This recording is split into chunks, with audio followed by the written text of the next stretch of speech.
Philadelphia High School for Girls, better known as Girls High, has been one of the best schools in Philadelphia for as long as anyone can remember.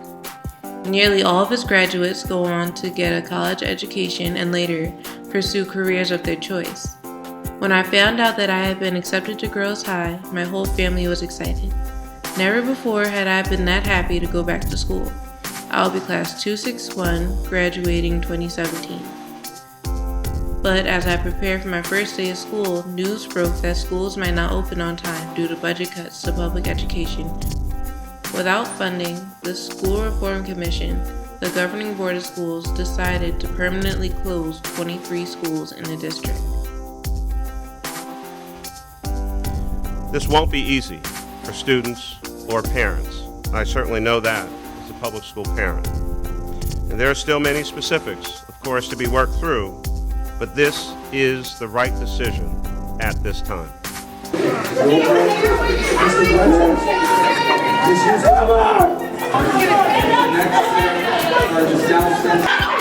No! Get off of me! What's wrong? Don't care. You stopped educating black kids for 400 years! You just let us into school, and now you putting us out! Putting us out of school! We don't even have opportunity, and it's wrong! And everybody who says they're about kids in this city need to be here, need to stand up and say it's wrong! They don't care. This is wrong! Even though Girls High remained open, it was hit by the cuts. This made me think, how are these cuts going to affect us students, the ones attending these now underfunded schools? Are all students now getting an equal education? I don't necessarily think the students in Philadelphia are receiving quality education across the board. We don't have counselors in some schools. We don't have nurses every day in school. My school, we have a nurse twice a week. That's not even safe. We're supposed to have a nurse every day in school. Certain teachers were just not here this year. And we're going to lose a couple more teachers next year. In the past, you would have 25, 26, 27, maybe 28 students in a class. Pretty manageable. Now, almost universally, we have 33 students. That's the max we're contractually allowed to have in every class. That makes it hard to provide individual needs for students. It makes it difficult to differentiate things for students. It makes it difficult to build relationships with students. Missing librarian at our school is like depriving me of my education because I do need a librarian. I used the library every day last year, and now I don't have a library, so I don't have books that I need or study time in silence to get my work done. And a lot of my classes were short on textbooks. We always have to share. Some other classrooms you can't take home the books to do your homework. You have to keep them inside of the school. And when you sit there and have to wait on somebody else to get a book or a ruler or a calculator, it's not that much fun. Like half of the period, somebody's using it, and then you have to wait for your turn. So it's like what you learn, instead of learning the whole period, you learn half of the material because you couldn't get through it all. Listening to students and teachers made it clear that the school district is not being taken care of, which made me question, how is the lack of resources affecting students and who's really suffering? I study inequalities in high school conditions for United States students. When I teach the Philadelphia situation to my students, I show this map that shows all the districts, Philadelphia and then all the surrounding districts. What really stands out is if you look at instructional expenditures, Philadelphia's instructional expenditures per pupil is around $6,500, but then all of the outlying districts tend to spend more than that and sometimes substantially more. So Lower Merion has over $10,000, I think it's $13,000 in instructional expenditures. So you have these districts that are serving more advantaged populations, and they also are spending more money on instruction. So do I think that students in the Philadelphia area receive an equal education regardless of their background? That tells me probably not.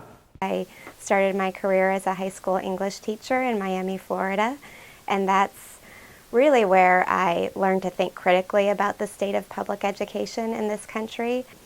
And I study student voice in education policy and school reform in Philadelphia. I did conduct a study this past semester with high school students at a semi-selective citywide admit school in Philadelphia on the school closings. And we do know that school closings disproportionately affect low-income students of color. Now more than 2 million Black and Latino students attend what is called apartheid schools, and these are schools where fewer than 1% of the students are white students. So they largely go to schools that are outdated and crumbling. They get fewer instructional materials and resources. There are fewer highly trained and experienced teachers in their schools. The educational environment is less rich. Learning that minority students like me, are not receiving a quality education makes me feel like not everyone is getting the education they need to get by and thrive in life. It's like the minority students are being ignored. But students, teachers, and parents are fighting back. One group, the Philadelphia Student Union, is making sure that students' voices are heard in a big way. They hold weekly meetings where students can organize around a common cause, their education, and protest against school budget cuts. To find out more about their organization, I talked to a representative of PSU. The Philadelphia Student Union is a youth-led organization, and we fight for a better education and public school system, because we can see like the governor and Dr. Hyde are like taking money away from education and putting it into like prisons, and that's not fair. So like Philadelphia Student Union gives students a voice so they can go out and fight for their education, because students are the ones being most affected by the budget cuts and school closures. So we should be out there on the front line saying something like stop closing our schools and things like that, because students deserve better. Public schools deserve better. There's nothing wrong with public schools, it's just the people in charge, they're not giving us the money that we need. So like we fight and we travel all over the city and the state to like get the funding we need for public schools. Students are the most important stakeholders in the educational enterprise. They are the ones who have the most at stake, the most to lose. That they are the ones whose futures depend on the quality of education they receive. And when we hear students testifying, it becomes very difficult to ignore. And I think the students' testimonies will build the public capacity and will to put pressure on politicians to fully fund education. Defunding or closing schools shouldn't have happened or even have been an option. It's like we've gone back in time, like Brown versus Board of Education never happened. It's as if we've never made progress at all and schools filled with minorities are being targeted. I firmly believe that to make sure we all get a quality education, students, teachers, and parents should fight for the future of education.